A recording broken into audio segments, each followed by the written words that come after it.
My contractor installed faulty electrical wiring that burned down my house, killing my cat. He blamed old infrastructure and disappeared with my $50,000 deposit.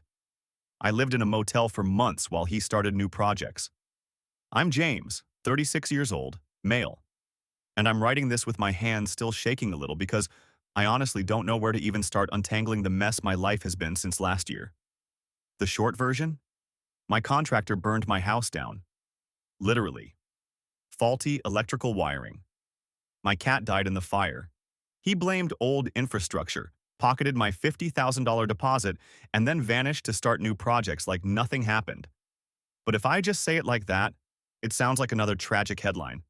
To me, it was my entire world going up in flames. Let me back up. I bought my house in Houston 5 years ago. It wasn't perfect. Built in the late 60s, some creaky floors, an avocado green bathroom that looked straight out of a horror movie. But it was mine. I'd been saving since my 20s. I poured myself into it. Every paycheck, every overtime shift. That house was my dream made real. My sanctuary. And yeah, it was where I raised Milo, my orange tabby who was with me through every high and low. Enter Todd, 42, male, the contractor. I found him through a mutual acquaintance, which in hindsight makes me sick because I trusted him off that referral alone. He seemed professional enough. Big handshakes, lots of, "Don't worry, I'll take care of you, buddy." He looked like the type of guy who'd been on 100 job sites, the kind who knew what he was doing just by squinting at a breaker box. When I first met him, I told him point blank that my number one concern was safe wiring. The old lines were outdated, and I wanted everything redone from the studs. He nodded like he'd been waiting for me to say that, told me it was no problem, and quoted me an eye-watering $80,000 for the whole project. I swallowed hard, handed him a $50,000 deposit, and convinced myself it was the smart move, the responsible homeowner thing to do. For a while, everything looked fine. His crew came in, demoed walls, pulled cables, left behind the smell of sawdust and cigarette smoke. I'd stop by after work and watch them running wire, spools spinning out like veins through the house. Todd would always meet me with that booming laugh, reassure me that we were on schedule, that it was going to be the safest damn house on the block when he was done. He even joked once, "Man, with this wiring, you could run NASA out of here." But then little red flags started popping up. Loose ends dangling out of walls, junction boxes crammed to the brim. I remember asking one of his guys why a breaker wasn't labeled, and he just shrugged, said, "Ask Todd."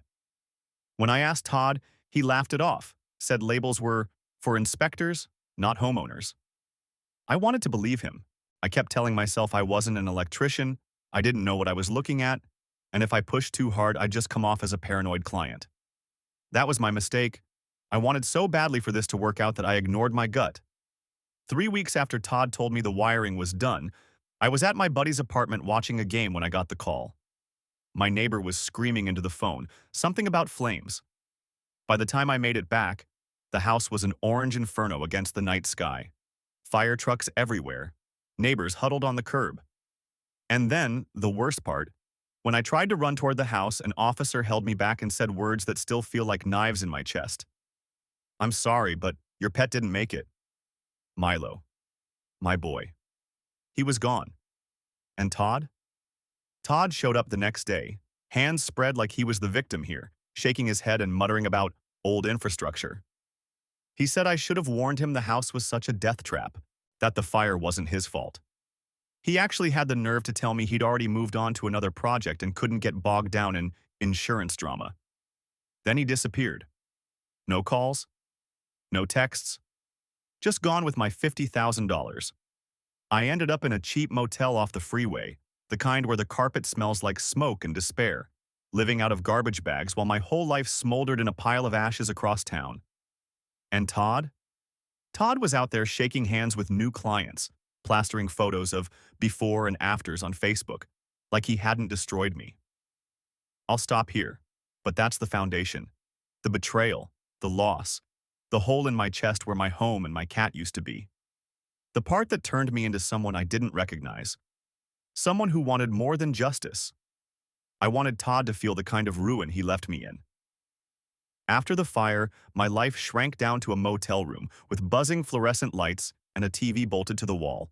Every morning I'd drive past the shell of my house, blackened beams jutting into the air like broken teeth. It didn't even look real, just a carcass. And every time I stopped, I found something small, half-burned in the rubble. Milo's melted food bowl, a charred corner of the couch I bought secondhand but loved because it fit perfectly under the front window. Ashes and ghosts, that's all I had left. Insurance was supposed to help, right? Wrong. The adjuster kept circling back to possible faulty wiring and contractor liability. Translation: they weren't cutting a check until someone else took the blame. I tried calling Todd a dozen times, but his phone went straight to voicemail. When I drove to the address on his contract, it was just a UPS store with rented mailboxes. That's when the panic gave way to rage. He'd planned this. He took the money, did a sloppy job, and disappeared knowing there'd be no easy way to find him. I hired a lawyer, but even he warned me it could take years. He'll just declare bankruptcy and rebrand under a new LLC. These guys know how to vanish. That was the first time I realized Todd wasn't just careless. He was a professional predator. The worst part? I started hearing about him again. First from a buddy who texted me a Facebook post. Todd standing next to a half-finished McMansion, grinning like the king of suburbia. Then from a guy at my old gym. Hey, isn't that the contractor you used? He's doing work on my cousin's place in Katy. It was like watching a ghost walking around wearing the skin of a successful businessman while I was scraping quarters for laundry at a motel. I couldn't stop thinking about Milo. The fire report said the blaze started in the living room outlet. Brand new wiring, supposedly up to code. I pictured him curled up in his favorite spot on the armchair, smoke creeping through the room while I wasn't there to save him. Todd's laughter from those site visits kept replaying in my head. You could run NASA out of here. Yeah, NASA, except my house couldn't even run a goddamn lamp without catching fire. One night, after another failed attempt to sleep, I started digging online. Court records, business filings, contractor licenses. It didn't take long to see the pattern. 3 different LLCs in 5 years, all dissolved after lawsuits piled up. His business address kept hopping from mail centers to P.O. boxes. But one detail stuck out. He always used the same phone number to register. Sloppy. I called it from a burner app. He actually answered. His voice was all upbeat salesman energy. Todd here. How can I help you build your dream home today? My hand shook on the phone, but I didn't speak. Just listened. He thought it was a new client. That told me everything I needed to know. He wasn't hiding. He was thriving. And at that exact moment, standing in a dark motel bathroom staring at my own reflection, I made a quiet promise. Todd was going to learn what it felt like to have everything ripped from under him. Don't forget to subscribe. The first time I saw Todd in person after the fire, I almost lost it. I'd tracked him through that phone number and found a Craigslist listing for premium home renovations, custom electrical upgrades. Same number, different company name. So one afternoon, I drove out to the address listed on the ad. Sure enough, there he was. Standing in a driveway of some half-built mini-mansion, wearing a neon vest like he was the king of construction. Laughing with the homeowner, clipboard in hand. He looked like a man with zero regrets. I sat in my truck across the street gripping the wheel so hard my knuckles went white. All I could see was Milo's body under that blanket the firefighter handed me. The urge to storm over and rip Todd apart was overwhelming, but I forced myself to breathe. If I went in swinging, he'd just call the cops and paint me as the crazy motel guy. So instead, I started documenting. I snapped photos of his truck, the new business name painted on the side, the crew hauling in materials. I wrote down the address. That night I filed a complaint with the state licensing board and sent everything I had, the old contract, the fire marshal's report, and now photos proving he was still working under a new business. It felt like throwing a pebble at a freight train, but at least it was something. A week later, I decided something bolder. Talk to one of his clients. I went back to that house while Todd's crew was out. Knocked on the door, palms sweating. A woman answered, early 40s, polite smile. I introduced myself as someone who had worked with Todd before. Her face brightened. Oh, isn't he great? He said he could have this whole place rewired in 2 weeks. That almost made me laugh out loud. 2 weeks. Yeah, and in 3 months you'll be standing in your driveway watching your house burn.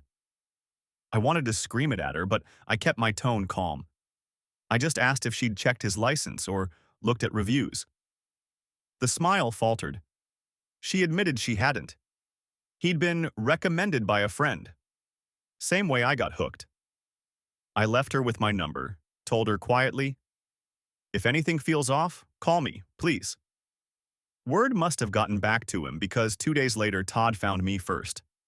I came out of the laundromat near the motel, and he was leaning against my truck. Sunglasses on, chewing gum like he owned the place. My heart dropped straight into my stomach. He grinned when he saw me, but it wasn't friendly. "Funny seeing you here," he said, voice dripping smugness.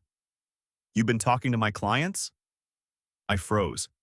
My brain was screaming fight or flight. Then I saw his hand slap the hood of my truck like it belonged to him. That did it. "You burned my house down," I said. My voice cracked, but it came out steady enough. "You killed my cat, and you think you can just walk away?" Todd's grin tightened into something meaner. "You signed a contract, buddy. Old infrastructure, not my fault. You should be thanking me for even touching that dump." Before I could move, he leaned in close. His breath smelled like spearmint gum and beer. "Keep sniffing around my jobs and I'll make sure you regret it. Guys like you don't last." Then he slapped my truck again, hard, and walked off like nothing happened. I sat there in the driver's seat afterward, shaking so bad I could barely turn the key. But under the fear, something else burned hotter. He'd just handed me my next move. Todd thought he scared me off. But what he really did was give me permission to go to war. After that confrontation at the laundromat, I knew Todd wasn't going to leave me alone quietly. And sure enough, he escalated. 3 nights later, I came out of the motel to find 2 of my truck's tires slashed. Not just punctured, cut wide open with something sharp. I knew exactly who did it. No note, no witnesses, just the kind of cowardly message Todd would send. "Back off." I filed a police report, but the officer practically shrugged. "Could be anyone, hard to prove." I wanted to scream. My house was gone, my cat was dead, and this guy was walking around torching new clients while I was stuck in a motel, and still nobody cared. But I kept documenting. Photos, receipts, dates, times. If Todd thought intimidation would scare me, he miscalculated. It only made me more focused. A week later, I spotted his crew again, this time working on a small ranch-style house in a neighborhood not far from where my own place used to stand. I parked down the block and watched. Same routine. Cheap equipment, too few workers, Todd putting on the show with homeowners while his guys cut corners behind the walls. That's when I met Mark, a neighbor who came out to get his mail. He saw me watching and asked if I was with Todd. I told him no, and that I used to be. Mark raised an eyebrow. Then he told me something that flipped the switch in my head. "Guy's been bragging he's got 5 projects lined up. Says he'll be booked solid through Christmas. 5 families. 5 more chances for him to burn everything down like he did to me." That was it. I couldn't just sit in my motel and stew anymore. I started calling around. The woman I'd spoken to before picked up, sounded nervous, said Todd had gotten aggressive when she asked too many questions about his license. Another homeowner told me he was a little pushy about upfront cash. The pattern was the same. Todd bullied, rushed, and pocketed deposits before the work was even finished. The more I heard, the clearer it got. If I didn't stop him, nobody would. And then Todd made his biggest mistake. I came back to my motel one night and found my door unlocked. Inside, nothing was stolen, except for a single item left on the bed. One of Milo's old toys. A little mouse that had been half burned in the fire. He dug through the rubble of my house to plant it there. That was the moment something inside me snapped. Fear turned into resolve. Todd wanted a war? Fine. I wasn't going to fight him in the shadows anymore. I was going to drag him into the light where everyone could see exactly who he was. I started sketching out a plan that night at the motel desk, scribbling ideas on the back of gas station receipts. Step 1. Make sure his future clients knew what kind of man they'd hired. Step 2. Make him feel cornered, the same way he'd cornered me. Step 3. Take from him the one thing he valued more than money, his reputation. Because Todd could hide behind fake LLCs, excuses, and new business names all he wanted. But once I tore off the mask and exposed him, there'd be nowhere left to run. Don't forget to subscribe. Update. Wow, I didn't expect this to blow up the way it did. I've been reading through your comments and DMs, and honestly, some of y'all are unhinged, but in the best way. A few of you suggested I just let it go, move on. Respectfully, screw that. My house burned down, my cat died, and the guy is still out there cashing checks like nothing happened. Moving on isn't an option when I'm still living in a motel that smells like cigarettes and wet carpet. But the rest of you? The support's been insane. Somebody wrote, "This guy's not a contractor, he's an arsonist with business cards." That one actually made me laugh for the first time in weeks. Another person said I should have gone after him the second he leaned on my truck. That comment stuck. You're right. I froze that day, but not anymore. And to the dozen or so people who DM'd me Todd's other business names, thank you. Turns out I wasn't the only one. I've heard from 3 other families who said he either ghosted them mid-project or left them with dangerous wiring. One guy told me his breaker panel literally smoked after Todd upgraded it. Same excuses every time. Old infrastructure, not my fault. The scariest part? Todd isn't even hiding. He's bragging about his new jobs on Facebook. One of you actually sent me screenshots. Him posing in front of a half-built house, grinning like he's running for mayor. Seeing that smug face plastered online while I'm counting quarters for laundry, it flipped a switch. And then there was the toy. Milo's toy. That burned mouse showing up on my motel bed. Some people said maybe I left it in my truck and forgot. No. I know what I saw. Todd wanted me to know he'd been there. He wanted me rattled. But all he did was confirm what I already felt. He's reckless enough to cross lines most people wouldn't. That's a weakness. So here's where I'm at. I've stopped thinking like a victim. Todd plays dirty? Fine. 2 can play that game. I've got photos, documents, burned out evidence, and now a growing list of other victims. I've also got something he doesn't. Time, nothing left to lose, and an obsession that keeps me wide awake at night. A few of you said, make him lose the thing he values most, his reputation. That's exactly the plan. I'm not going to throw punches or slash his tires back. I'm going to ruin him in a way he can't rebuild under a shiny new company name. I've already started. Can't share details yet. He's watching. I know he is. But let's just say, by the time I'm done, Todd will wish he'd stayed out of my life forever. To everyone rooting for me, thank you. To the people saying burn his house down?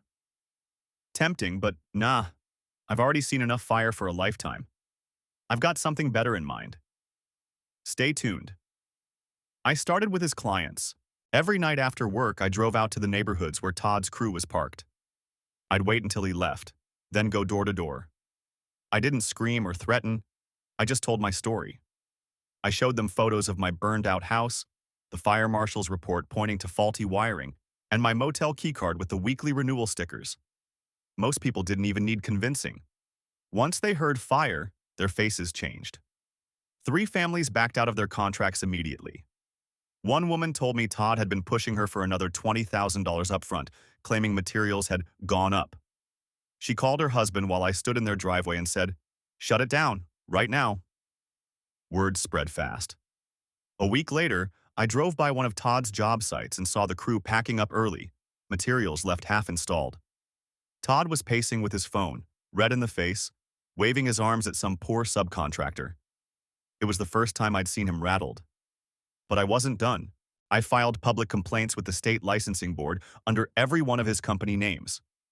I sent my photos, contracts, and the fire report directly to the city's building inspector. Then I posted on local Facebook homeowner groups.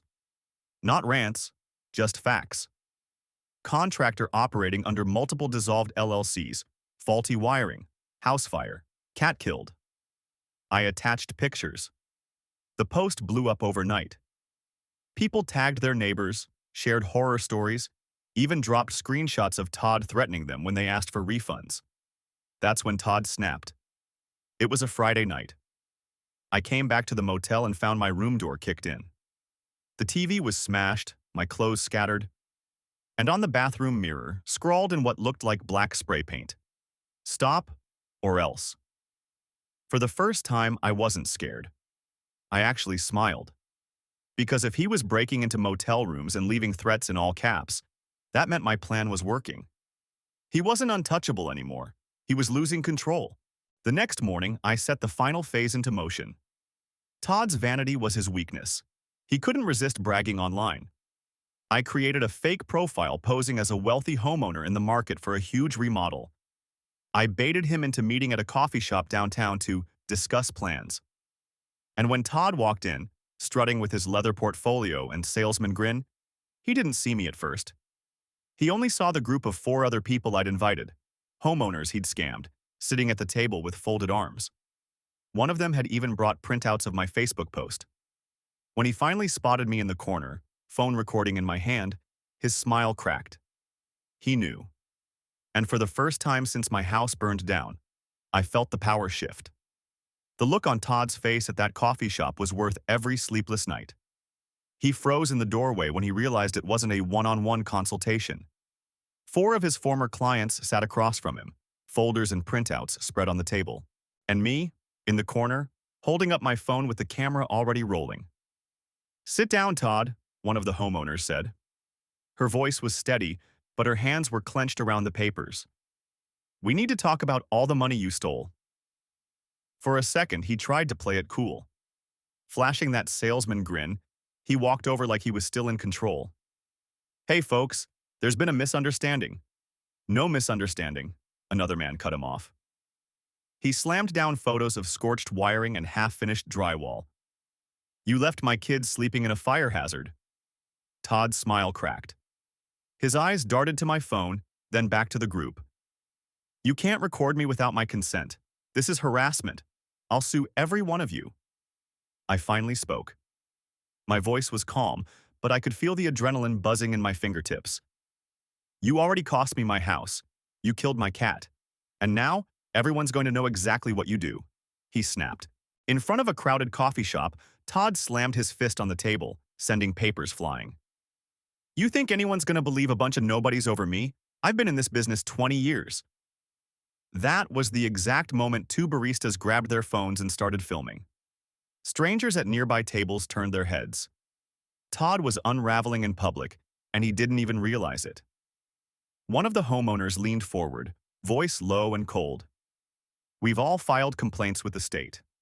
Licensing board, inspector, attorney general. They'll have more than enough evidence." Todd went red. He started shouting, first at me, then at everyone. "This is a setup. You can't do this to me. I'll burn you all down." That last phrase hung in the air. Burn you all down. In a coffee shop, with cameras recording from half a dozen angles. The manager came out from behind the counter and told him to leave before the cops were called. Todd stormed out, slamming the glass door so hard it rattled. Outside, I caught him pacing like a trapped animal before he jumped into his truck and peeled out, tires screeching. We sat in stunned silence for a moment.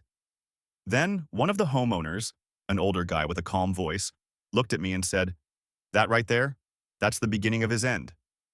He was right. By the next morning, videos of Todd's meltdown were circulating online.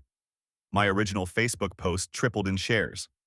Someone clipped the moment he screamed, "I'll burn you all down," and captioned it, "Contractor admits arson tendencies in public." It spread like wildfire. Todd wanted to scare me into silence. Instead, he'd just given me the one thing I couldn't get on my own. Undeniable proof of who he really was. Update 2. Well, it happened. Todd finally outed himself and the internet ate him alive. That coffee shop confrontation? It's everywhere now. I posted the full clip on my Facebook first, but someone else chopped it down to a 30-second highlight reel of Todd screaming, "I'll burn you all down," while red-faced and slamming the table. That's the one that really blew up. TikTok, Twitter, even a local news reporter DM'd me asking for an interview. Some of y'all called it, "The moment Todd lost his temper in public, it was over." You were right.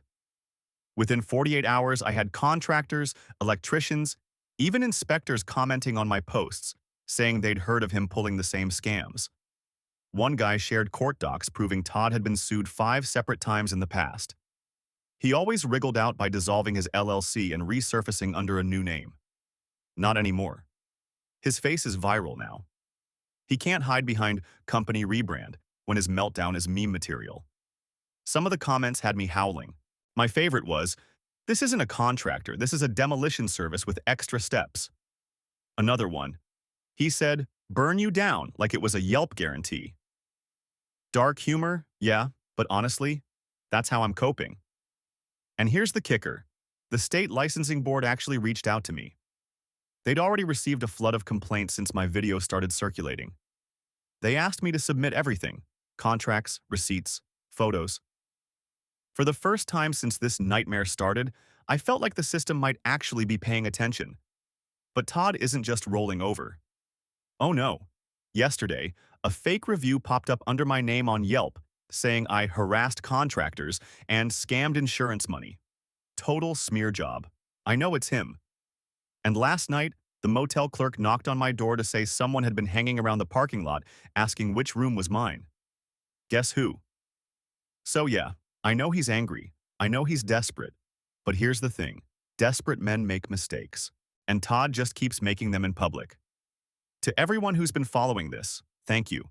The support, the DMs, the tips, they've kept me going.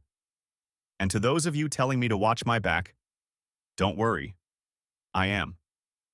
The revenge part? It's not over. Todd's about to learn what it feels like to lose everything, just like I did. It didn't take long for Todd to strike back.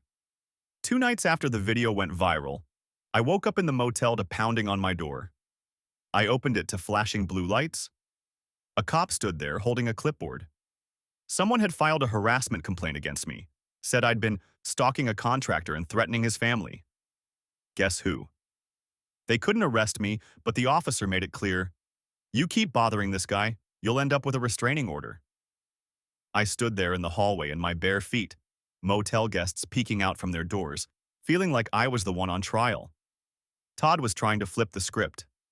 I wasn't surprised. That's who he was, a bully who escalated when cornered.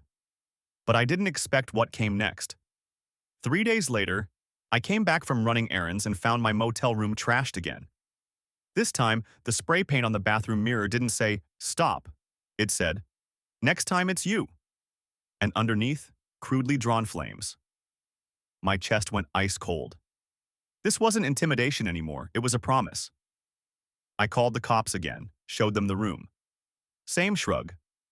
Could be anyone, no cameras on this floor. They took a report, but I knew nothing would come of it. That night, I couldn't sleep. I just sat in the dark, staring at Milo's burned toy still on the dresser, my fists clenched. Todd had already taken everything from me. Now he wanted me to live in fear, waiting for him to show up with a gas can. But instead of breaking me, it sharpened me. I realized I couldn't just play defense anymore.